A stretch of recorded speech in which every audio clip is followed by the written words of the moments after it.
In 1874, a wealthy rancher in Colorado married a mail-order bride as a cruel joke. The entire town laughed at her, mocking her weight, her plain looks, her very existence. But what no one expected was how this woman would rise from humiliation, face fire betrayal, and sabotage, and transform not only her marriage, but an entire town. This is the shocking true story of Martha Caldwell, the bride who turned a joke into a legend. The year was 1874, and the Colorado Territory still smelled of dust, sweat, and iron. The land was young and dangerous, carved by storms and men who thought themselves harder than stone. Towns rose overnight and fell just as fast, held together by whiskey and gunpowder churches that leaned in the wind, and ranches where men gambled their youth against the unforgiving soil. It was a place that devoured the weak, laughed at the timid, and rewarded only those who could bend it to their will. Jonas Caldwell believed himself one of those men. At 28, with a ranch outside the town of Laughlin and a reputation that traveled faster than the stagecoach, Jonas had carved out an identity as a man who feared nothing, respected little, and loved no one. He was a man who spent his nights drowning in whiskey and his mornings spitting dust, whose careless smile was as sharp as the spur on his boot. To the ranch hands who worked for him, Jonas was a wild, reckless boss, equal parts admired and despised. To the women in town, he was a fleeting shadow, a promise of charm that turned bitter by dawn.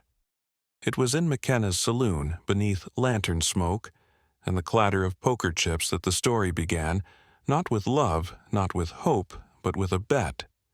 His foreman, tired of Jonas's boasts, leaned across the table with a smirk. "You couldn't keep a woman if your life depended on it, Caldwell. You'd scare her off in a week." Jonas's grin spread slow, dangerous. "Hell, I could have a wife by tomorrow if I wanted. Any woman would take me up on it. Room, board, a good spread of land, it's more than most could dream of." The men laughed loud and cruel, their voices echoing against the warped wood of the saloon walls. Someone slammed down a silver dollar. Another shouted, "Prove it." And Jonas, never one to walk away from a dare, lifted his glass and declared, "I will." The next morning, still hungover, he scribbled an advertisement and sent it off to the Denver Post young rancher sound of land seeks hard-working wife. Room and board provided. Opportunity for shared prosperity. The words were plain businesslike, meant to bait the desperate. Jonas intended no partnership, no affection. It was a joke, a cruel one, a story he'd retell over whiskey for years. Weeks passed. Then, one windy afternoon, the stagecoach rattled into Laughlin and carried with it the punchline Jonas thought he wanted. Her name was Martha Ellison. She stepped down onto the dusty street with a trunk scuffed from travel and a face both soft and determined. Her brown dress strained across her middle, her boots were cracked and pinched at the ankles, and her braid hung heavy down her back. She was not the woman the men in the saloon had imagined when they placed their bets. She was heavier, quieter, a presence that seemed to invite mockery from those who needed someone to laugh at. The townsfolk gathered as townsfolk always do when there's spectacle, whispering, chuckling, elbowing one another, as Jonas strode forward to claim his bride. He thought he'd see fear in her eyes, hesitation, maybe even shame. But when Martha lifted her gaze, it was steady, unflinching. "You must be Mr. Caldwell," she said, her voice level, carrying not apology, not meekness, but something else entirely, something that silenced Jonas for a heartbeat longer than he meant to. The preacher was waiting. They moved inside the church, and the laughter followed. The pews creaked beneath men stifling their chuckles, women covering their mouths with gloved hands. When Jonas said "I do," it wasn't a vow, it was a punchline. The crowd erupted, the sound bouncing off rafters as though the heavens themselves were laughing at the absurdity. But Martha didn't flinch. She held her bouquet of dried wildflowers as though they were roses, her chin high, her shoulders squared. She stood like a woman made of stone, while the man beside her smirked, and the town enjoyed its joke. When the preacher closed the book, when the paper was signed, when the bets exchanged hands, Martha did not cry, did not run, did not even waver. She followed Jonas out of the church and into the street, through the whispers and the mocking stares, her trunk dragging behind her, her steps slow but steady. He rode ahead on horseback, spitting dust, refusing to look back. Behind him, Martha walked her braid, tapping against her back, her hand clutching not just the handle of her trunk, but a small carved wooden box she kept pressed against her side. Inside that box were seeds, tiny and unremarkable to the men who laughed, but to Martha they were something far greater. They were beginnings. They were survival. By the time they reached the ranch, the sun was sinking, turning the sky the color of bruised fruit. The house loomed sparse, unwelcoming one room, with a stove that hadn't been lit in months. Jonas kicked off his boots, poured himself a drink, and didn't so much as hold the door open for her. He wanted her to break. He wanted her to curse, to demand to be sent home, to collapse under the weight of humiliation, so he could laugh and say, "I told you so." But Martha did not break. She set down her trunk, straightened her dress, and stepped inside as though she belonged. She unpacked not gowns or frills, but practical things, cooking pots, a sewing kit, a brush worn, smooth with use. She placed the seeds by the window, each packet wrapped with care. Then she lit the stove, knelt before its cold iron belly, and coaxed a flame to life. That night, Jonas sat at the table with his glass while Martha moved quietly through the cabin.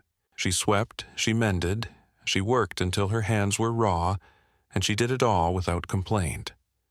When she finally lay down, her back was straight, her eyes still bright. Jonas stared at the ceiling and tried to laugh, tried to summon the same smugness that had carried him through the wedding, but the sound stuck in his throat. This was supposed to be funny. So why did it feel like the joke was already on him? The first weeks on the Caldwell Ranch became a silent war of wills. Jonas waited each morning to see the cracks appear, to watch Martha falter beneath the weight of what she had walked into. But each sunrise only brought a new surprise. She rose before the men, stoked the fire, swept the dirt floor until it shone, and cooked breakfast that silenced even the most skeptical ranch hands. They sat with their heads down, shoveling food into their mouths, stealing glances at one another as if to ask how long could this last. Surely the woman would tire. Surely she would cry. Surely she would beg to be sent back to St. Louis. Yet Martha did none of these things. Jonas himself was careful not to acknowledge her beyond necessity. He grunted when she spoke, spat into the dust when she asked a question, and made a point of leaving the table without thanks. But at night, lying awake with the roof creaking in the wind, he found his mind circling back to the sound of her voice humming softly as she worked, or the way she carried herself with quiet steadiness no matter how heavy the day. He told himself it was irritation, but irritation had never felt this much like unease. Martha, for her part, wasted no breath on her husband's indifference. She moved through the days as though she had stepped into a role she had long prepared for. The sagging steps that had threatened to give way since spring, she pulled out a hammer, straightened them, and set them firm. The chicken coop abandoned behind the barn, she dragged it into the light, patched the holes, and coaxed life back into it. The garden, she broke the earth with her own hands, pressing her precious seeds into the soil, as if planting her own future in this foreign ground. The men who worked the ranch began to notice. At first, their laughter lingered, smirks curling when they passed her bent over the garden or hauling buckets to the trough. But the longer she stayed, the quieter the jokes became. It was one thing to mock a woman they assumed too soft to last. It was another to witness her outlast them day after day without complaint. She wasn't beautiful in the way town girls were slender with lace collars and powdered cheeks. She was sturdy, broad-hipped, sunburnt from hours under the sky. but she carried herself with a dignity that unsettled them, as if she had stepped into a story larger than their jeers could touch. One afternoon, Jonas returned from mending fence lines to find an unexpected sight: a quilt spread across the grass. Chalk stones scattered and half a dozen children crouched in the yard. Martha sat among them, guiding their small hands as they shaped letters against the rock. Laughter rang out high and sweet, the kind of laughter that didn't sting like the town's cruel chuckles, but lifted in the air as though it belonged to something pure. Jonas stopped at the edge of the yard, unsure whether to move closer or turn away. No one had asked her to do this. No one expected it. But here she was, teaching children their letters, giving them something their parents could never afford to provide. When the children ran home at dusk, leaving chalk dust and scraps of laughter behind, Jonas found himself still staring at the empty quilt, unsettled by a sensation he could not name. That evening, Martha cooked beans and cornbread with a steadiness that seemed to belong to a woman untouched by exhaustion. She moved around the cabin as if it were already hers, though Jonas had never offered her so much as a welcome. When the meal was finished, she stitched quietly by lamplight until her head dipped, the needle slipping from her hand, as she drifted into sleep beside the stove. Jonas entered the door creaking, and for the first time in years he felt hesitation still his boots. The firelight traced her features, the curve of her jaw, the stray hairs that had fallen loose from her braid, the calloused hands slack against her lap. He stood there longer than he meant to the whiskey bottle, heavy in his hand, until the knot in his chest grew too tight to name. He left without a word, but something inside him shifted that night. The days stretched into weeks, and the balance of the ranch began to change. The chores Jonas had neglected for months were suddenly done without his asking.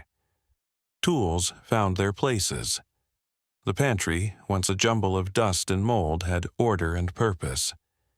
Chickens clucked in a coop reborn from ruin. The cattle, the men, the land, all moved with a strange new rhythm, steadier, calmer, as if the ranch itself recognized a hand that knew how to shape it. And Jonas noticed, though he fought it. He noticed the way her braid brushed her back when she bent to gather water, the way her sleeves rolled high when she worked, revealing arms stronger than most men gave credit for. He noticed how she asked nothing of him, not affection, not kindness, not even acknowledgement. She worked as if her worth did not depend on his approval, as if she had already measured herself and found no need to prove it. The ranch hands, too, began to watch with something like respect. Their jokes dried up. Their smirks turned uneasy. They didn't like her, not yet, but they could no longer laugh at her. It is hard to laugh at a woman who stands straighter than the men who tried to belittle her. One morning, Jonas came back from town dust, clinging to his boots, to find Martha on her knees with a board and hammer repairing the warped steps he had ignored for years. He leaned on the fence arms, crossed, trying for a smirk. "You planning to rebuild the whole place?" he asked. She didn't look up. Trying to keep it from falling in, she said, her tone, even her hammer, steady. Later that week, he caught her dragging a rusted chicken trough from the barn, patching holes with strips of tin. He told her to leave it, that it wasn't worth saving. She glanced up, once her eyes unreadable, and asked, "Would you rather buy new hens when the foxes get them?" He didn't answer. She didn't wait for one. By the second month, Martha's handprints were everywhere. 2 neat rows of beans stretched along the back fence. The barn was orderly tools, hung in places where men could finally find them. Shirts Jonas had long abandoned with split seams appeared on the table, mended with clean, tight stitches. The house smelled less of dust and more of Breadherb's life. Jonas tried to ignore it. Tried to ignore her, but some nights he came in late from the fields and found her asleep in the rocking chair, the cabin warm with the smell of simmering stew, and the silence between them pressed heavy.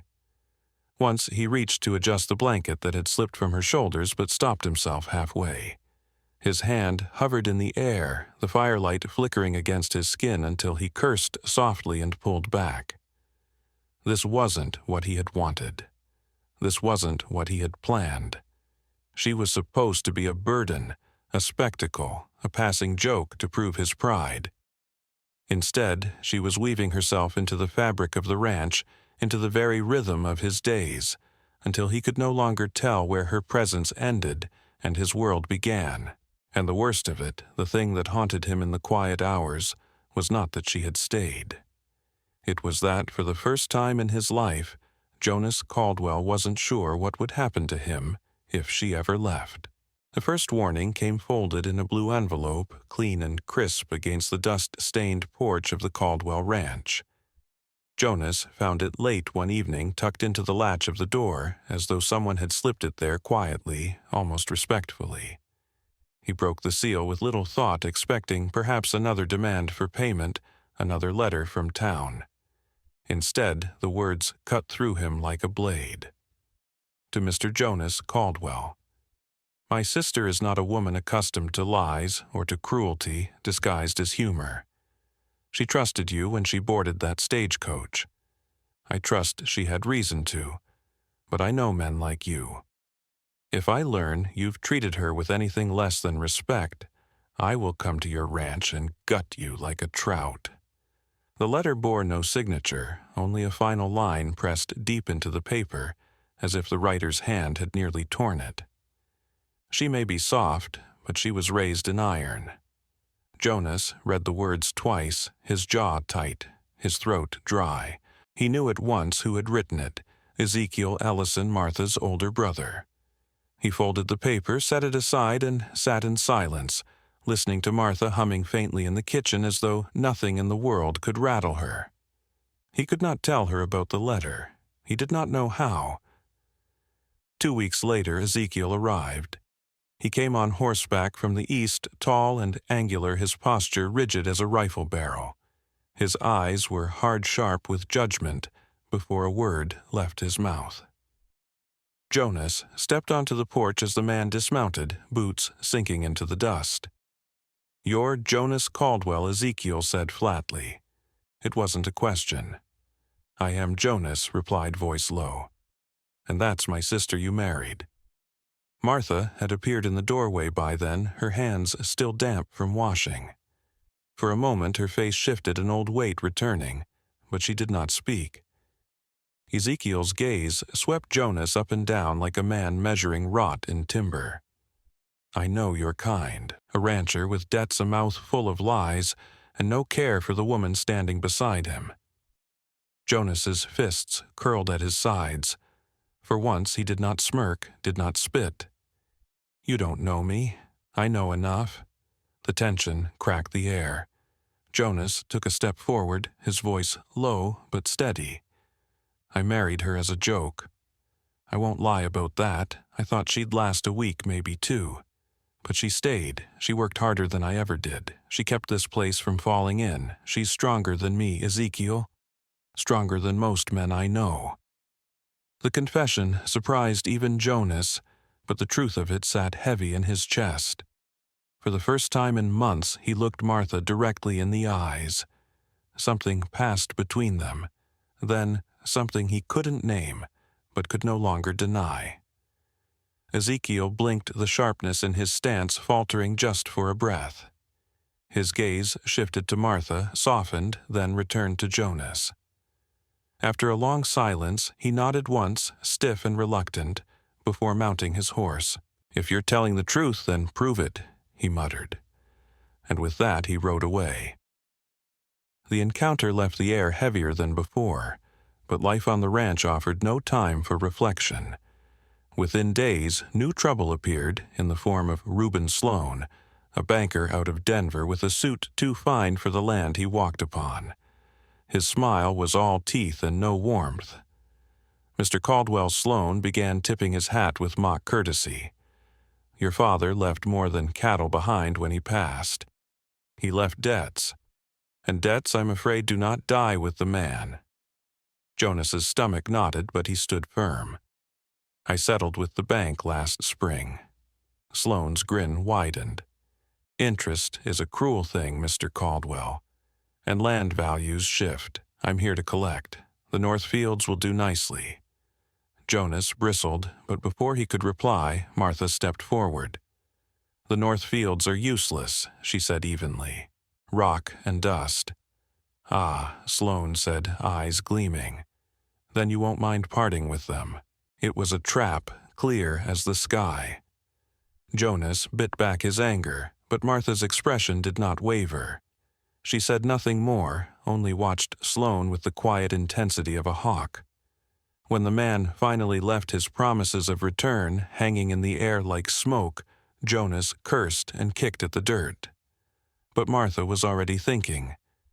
That night, long after Jonas had gone to bed, she sat at the table with his father's ledgers spread before her. Numbers scrawled in rough hands, debts inked across the margins, chaos to Jonas, but not to Martha. She had once been a bookkeeper in St. Louis, though she had never told him. Her pencil scratched through the dark hours as she mapped what the ranch truly owed. And somewhere in the mess, she found something others had missed the rights to water mortgaged and nearly forgotten. The next morning, she walked to the North Field alone, Jonas trailing reluctantly behind her. The land looked barren, a stretch of cracked earth that mocked anyone foolish enough to dream. But Martha knelt, pressing her fingers into the dirt, lifting the soil to her nose. It was damp. The scent of sulfur clung faintly to her fingertips. "There's water here," she said, her voice certain. Jonas frowned. "You a geologist now?" "No," she answered, standing with the dirt still in her palm. "But I know what good land smells like, and this isn't dead yet." Skepticism burned in Jonas's eyes, but her conviction held him. By dusk, he had sent a letter to an old driller who owed his father a favor. Days later, the rig came creaking onto the property. For 3 long days they drilled men muttering that it was madness. But on the 4th morning the earth gave way. A roar erupted as water shot 10 feet into the sky, glistening in the sun like liquid silver. The men cheered, their disbelief breaking into awe. Jonas staggered back, soaking in the spray, but Martha stood rooted. Her eyes closed, her lips pressed tight, as though she had known all along this moment would come. The ranch was saved. The debt would be paid. But victory did not come without fire. That same night, the barn caught flame. Smoke rose black against the stars, horses shrieking inside the stalls. Jonas shouted orders, men ran with buckets. But it was Martha who wrapped a wet cloth around her mouth, grabbed a lantern, and plunged into the smoke. Jonas roared after her, but she did not stop. Minutes later, she emerged, coughing. Her dress singed her arms, straining as she pulled 2 terrified colts into the open air. The barn collapsed behind her with a crash that shook the ground. She fell to her knees, coughing hard but alive. The men stared at her with something beyond respect, something like awe. At dawn, the barn lay in smoldering ruin. Jonas stood beside her, his hands raw from hauling buckets, his chest tight with words he could not speak. Martha's palms were blistered, her braid blackened at the edges, but when she looked at the wreckage, her voice was steady. "We'll rebuild." The men nodded without hesitation, and Jonas for the first time realized that the woman he had married for a laugh was no longer a burden, no longer a joke. She was the center of the ranch, the fire that refused to burn out. He watched her in the morning, light shoulders, straight eyes, unyielding, and felt something he had not known in years, a stirring of faith, not in himself, but in her. Martha had not just saved the Caldwell Ranch, she had remade it. And Jonas knew, whether he admitted it or not, that she had begun to remake him too. Respect came to Martha Caldwell the way rain comes to parched ground, slowly, at first, then all at once, until the whole town of Laughlin found itself looking at her differently. The fire that might have broken another woman had instead burnished her name. By dawn, the morning after the blaze, word was already spreading that it was Jonas Caldwell's wife who had stormed into the burning barn and pulled the horses out with her own blistered hands. It was Martha who stood among the smoke and ruin, not in tears, but issuing calm orders about rebuilding. She had arrived in Laughlin as a spectacle, a joke whispered behind fans and whiskey glasses, but now people were beginning to say her name with something closer to awe. The transformation did not happen overnight. At first, the townsfolk kept their distance. Old prejudices die hard, and Martha still did not fit the image of what they thought a frontier wife should be. She was not delicate, not fashionable, not a woman who faded into the background behind her husband. But little by little, she disarmed them not by demanding their respect, but by living in a way that made their mockery seem foolish. She gave away eggs to widows whose cupboards were empty. She organized the ranch hands' wives into sewing circles not for gossip, but to stitch quilts for orphans in the mining camps. She opened her garden to neighbor children, teaching them how to tend seedlings as though it were the most natural gift in the world. When spring came, she hosted a fair on the Caldwell land pies, and preserves lined the tables. Children raced in the fields, and the money raised went straight to the schoolhouse enough to buy chalk books and a new stove for the winter. By the end of that season, when Martha Caldwell walked into town, men tipped their hats, and women hushed their children not out of pity, but out of a dawning recognition. She was not simply a mail-order bride who had endured humiliation.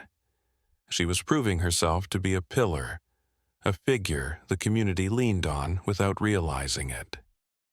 Jonas noticed it most of all. He had been the first to laugh at her, the first to treat her as though she were temporary. But now he watched the way others' eyes followed her, the way their posture straightened when she spoke. There was something magnetic about her, something unshakable, as if she carried the entire town on her shoulders and did so without complaint. It filled him with pride he did not know how to express, and shame for all the ways he had underestimated her. But for every whisper of respect, there was another whisper of resentment. Power, even the quiet kind, never goes uncontested. And so it was no surprise when Miles Thatcher arrived. He came with city boots, too polished for the dirt roads, a suit that caught no dust, and a smile that never reached his eyes. Thatcher represented Midland Development, a company with its gaze fixed on Laughlin as the next foothold in its expansion west. He knocked on the Caldwell door one evening with a proposal folded in elegant paper. "We're looking to build a freight station," he explained smoothly, his voice like oil over water. "And word is, you own the North Ridge. I'd like to buy it." Jonas stiffened immediately, but Martha was the first to answer. "No."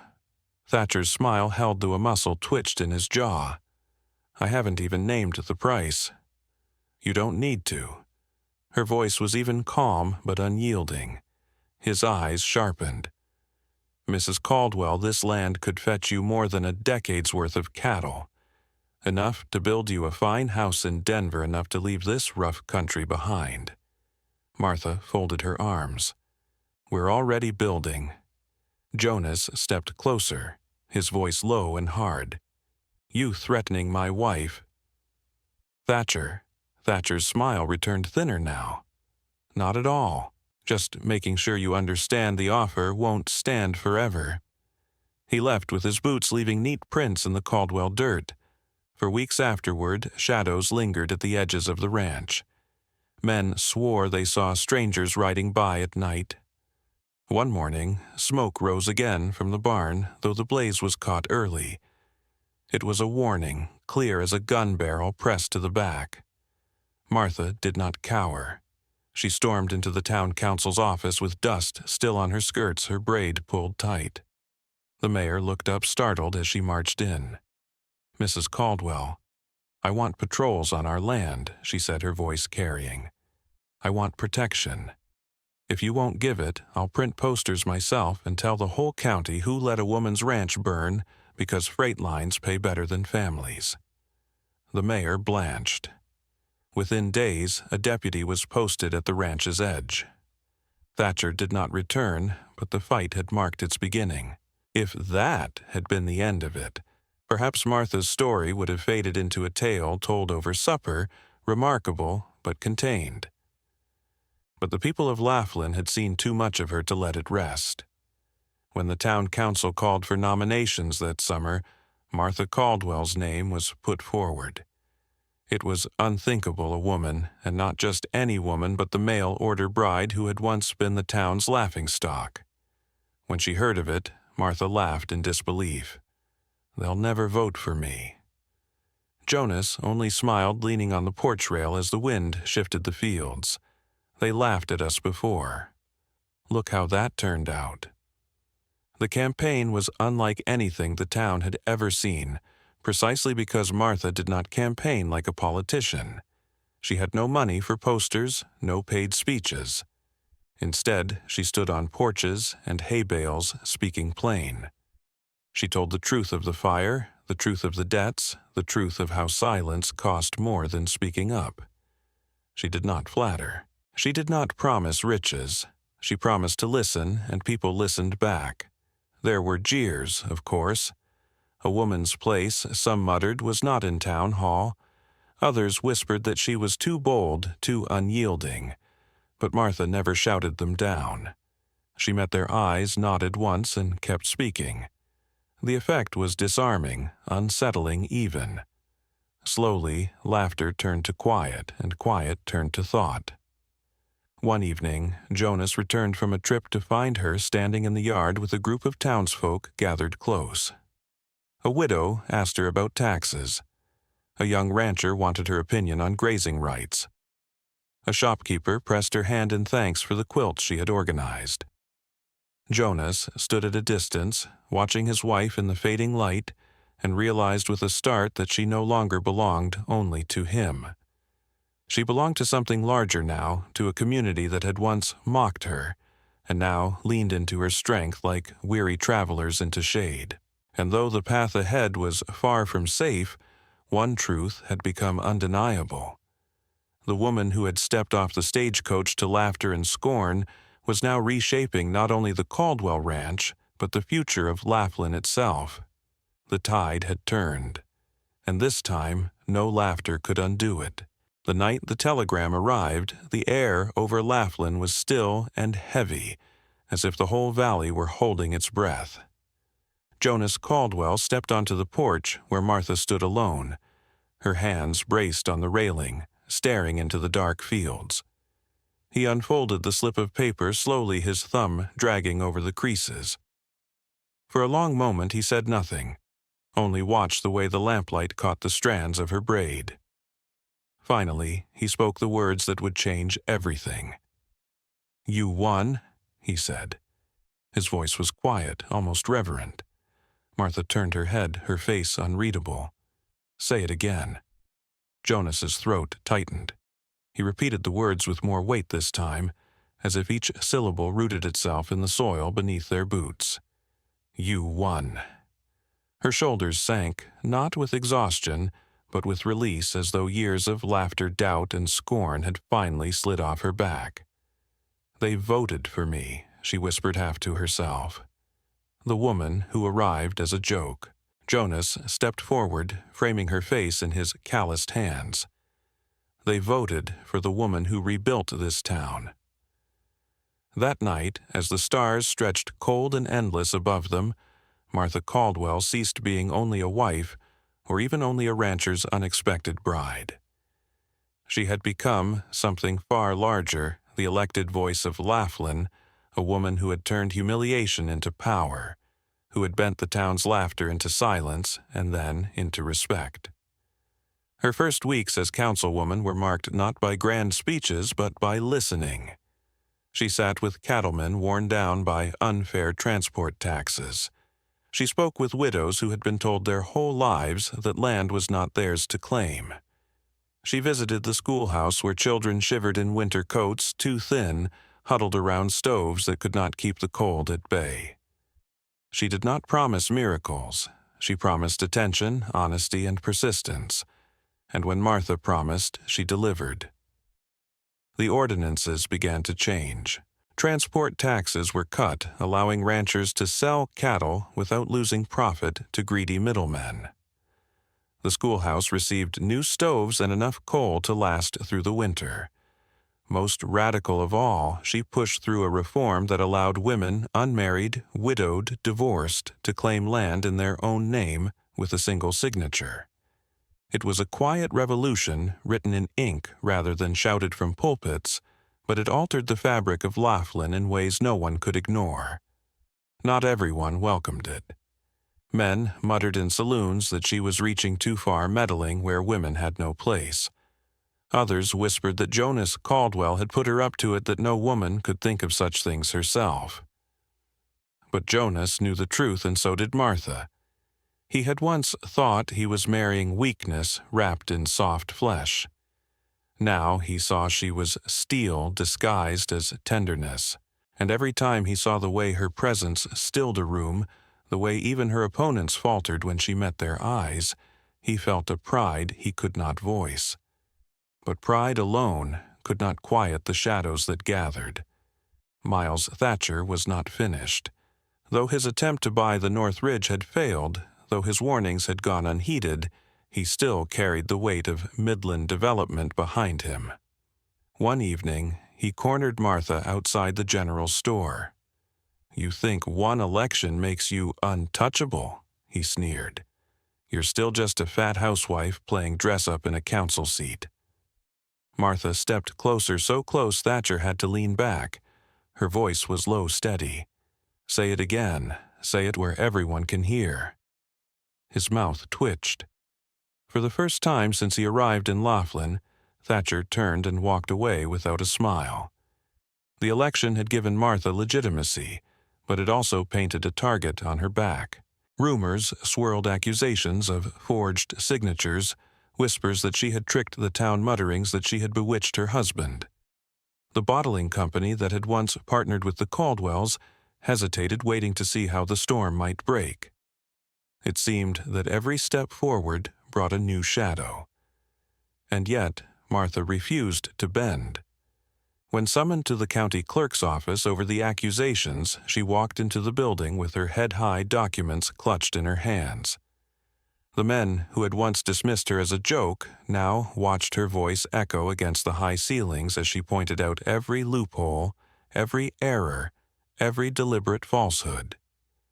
By the time she left, the lawyers who had come to tear her down looked ready to bolt. The town, too, wavered between admiration and doubt. At the summer fair, she was invited to speak a place of honor reserved for ranchers of rank or preachers. She stood before the crowd, her heart beating steady, when the first voice rang out, "Go home, mail-order bride." Another followed, then another, until jeers threatened to drown her words. Jonas rose in fury, but Martha lifted a hand, silencing him. She looked out at the sea of faces, at the smirks and the uncertainty, and said simply, "You don't have to like me. You don't have to respect me. But you will tell the truth. I didn't steal this land. I didn't trick anyone. I worked. I saved a ranch your town owes half its water to, and I married a man who thought I was a joke, but I stood by him, forgave him, and now he stands by me. You don't have to clap, just get out of the way." For a moment, silence held. Then a slow clap broke at the sheriff. Another joined, then another. It was not thunderous applause, not a cheer, but a steady rhythm that carried more weight than any roar. Half the crowd joined. The rest looked away ashamed. Martha stepped down, her chin unshaken. Jonas found her later that night sitting by the well, her arms wrapped around her knees. "They'll always see me the way I looked when I arrived," she whispered. He sat beside her. "No, Martha. They'll see you how you taught them to see you." The months that followed cemented her place not just in Laughlin, but in the wider territory. The bottling company returned stronger than before, their contract secured by the water she had discovered. Farmers across the county invoked her name when seeking fairer treatment. Letters arrived from women miles away thanking her for proving that a woman's voice could shape lawland and legacy. By autumn, another letter came, this one bearing the seal of the governor's office. It invited Martha Caldwell to consider a run for state legislature. Jonas found her standing by the window, the letter in her hands, her gaze fixed on the horizon. "You thinking about it?" he asked softly. She didn't answer right away. At last she said, "I came here to survive Jonas. That was all. To survive the laughter, the whispers, the winters. But if I leave, if I take this step, will the women here still be heard?" Jonas took her hand rough and strong in his. "Whatever you do, do it loud." She smiled, then faint but certain. "I only know one way." On the morning she left for Denver, the town lined the streets. Some waved, some cried, all stood in quiet respect. Jonas held her hand until the stagecoach pulled her away. He remained on the porch long after the dust had settled, the echo of her presence lingering in the air. Years before he had laughed when he said "I do." He had thought himself clever, thought he was writing a joke into the dirt of Colorado. But as he stood watching the horizon swallow the stagecoach, he understood the truth with a clarity that burned in his chest. The joke had never been on her. It had always been on him. Martha Caldwell, once the mail-order bride mocked as too heavy, too plain, too unwanted, had risen into legend. And the land, the town, the man who once scorned her, none of them would ever be the same. In the barren stretches of the Colorado Territory in the 1870s, a young rancher named Jonas Caldwell believed himself invincible. He had cattle land, a name whispered in saloons from Denver to Santa Fe, and a swagger that convinced him he could bend the world into a punchline. Out of pride and arrogance, he placed an advertisement in the Denver Post seeking a mail-order bride, not for companionship nor for love, but as the final flourish to a cruel wager. He wanted a spectacle, something the town could laugh at, a story he could retell with rye whiskey burning his throat. What he received was Martha Ellison. She stepped off the stagecoach into a town already brimming with mockery. She was heavier than the women admired at the time, plain in her dress and unapologetically direct. When she met Jonas's smirk with steady eyes and calm words, she turned the joke into something else entirely. He married her in front of a congregation that roared with laughter, expecting her to break before the ink on the paper dried. But Martha did not break. She walked into her new life with the dignity of a queen entering a palace, even if the palace was a one-room cabin with a sagging porch and a stove gone cold. What began as a cruel spectacle transformed into a story of quiet resilience. Martha poured herself into the ranch, mending, planting, repairing, and rebuilding what Jonas had neglected. She coaxed life out of dead soil, taught children their letters on quilts spread in the grass, and brought order to chaos without ever demanding recognition. While Jonas brooded and drank, waiting for her to crumble, he instead found himself confronted with a woman who refused to bend to laughter, to scorn, or to his silence. Her strength revealed itself most fiercely in the trials that followed. When her brother Ezekiel arrived, ready to drag her away from what he assumed was humiliation, Martha stood her ground. When a banker named Reuben Sloan came to seize the ranch, she uncovered the hidden value in their land water buried deep beneath the north field and turned despair into salvation. And when fire threatened to consume their barn and their future, Martha did not stand back. She stormed into the smoke and saved the horses herself, blistered and singed, but unyielding. By then, the town of Laughlin had begun to see her differently. The mail-order bride, once mocked as fat and unwanted, became the woman who saved a ranch, who dug hope out of the earth, who turned tragedy into strength. She did more than survive, she gave. She gave land to a widow, food to the hungry, lessons to children, and dignity to women who had long been told they had none. Respect replaced laughter. Admiration replaced whispers. But the more her influence grew, the more it drew the attention of men like Miles Thatcher, representatives of companies who saw profit in the ridges of Laughlin, and scorned the idea of a woman refusing them. When intimidation failed, they turned to sabotage. Yet Martha met each threat with iron resolve, marching into council halls and demanding protection, speaking before crowds that jeered, and winning their silence with truth too undeniable to ignore. Her rise culminated when she was elected to the town council, the first woman to do so. She reshaped laws, secured fair treatment for ranchers, gave widows the right to own their land, and ensured that the schoolhouse had warmth in winter. She carried herself not with grandeur, but with a steadfastness that shamed her critics into quiet. Eventually, her story reached beyond Laughlin. The governor's office invited her to take her fight to the state legislature, to carry her voice into halls that had never heard a woman speak with such authority. And so, the woman who had been summoned west as a joke boarded a stagecoach once more this time, not as a bride to be mocked, but as a leader, a reformer, a legend. Jonas, the man who had once orchestrated her humiliation, stood on the porch watching her leave, knowing he had been remade by her strength, her forgiveness, and her relentless will. He had married her to prove a point, but she had proven something far greater, that the measure of a person is never in how they are seen, but in how they choose to stand when the world tries to laugh them into silence. The lesson of Martha Caldwell's story is not bound to the 1870s, nor to dusty cattle towns or wooden churches filled with smirks. It is timeless. We live in a world that still laughs at those who are different, still seeks to break those who do not fit the mold. But Martha teaches us that dignity does not require permission.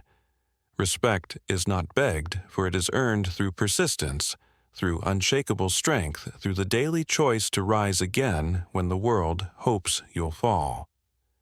Her story reminds us that we must never allow someone else's laughter to define our worth. Whether in work and love, or in the battles we fight for justice, the power to transform scorn into respect lies in how we carry ourselves through fire. Martha carried herself with grace and iron, and by doing so she changed her life, her town, and her legacy. For us today, the lesson is clear. When life tries to reduce us to a joke, when others dismiss us for our weight, our voice, our background, or our dreams, we must remember that power lies not in their words, but in our response. We can stand tall, we can keep building, and we can turn mockery into momentum. Martha did not fight for glory. She fought to live with dignity, and in doing so she became unforgettable. If Martha Caldwell's journey struck a chord with you, if her resilience reminds you of the strength we all carry inside, then let this not be the end of the story.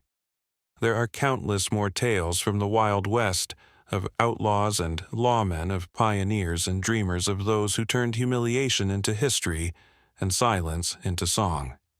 So, if you want to keep discovering these powerful untold stories, make sure to subscribe to the channel. Your support gives us the fuel to keep digging deeper, to keep bringing to life the legends and lessons that still matter today. Hit that subscribe button so together we can continue to unearth the wild, the inspiring, and the unforgettable. Because the frontier may be long gone, but its lessons still ride with us, shaping the way we live, love, and endure.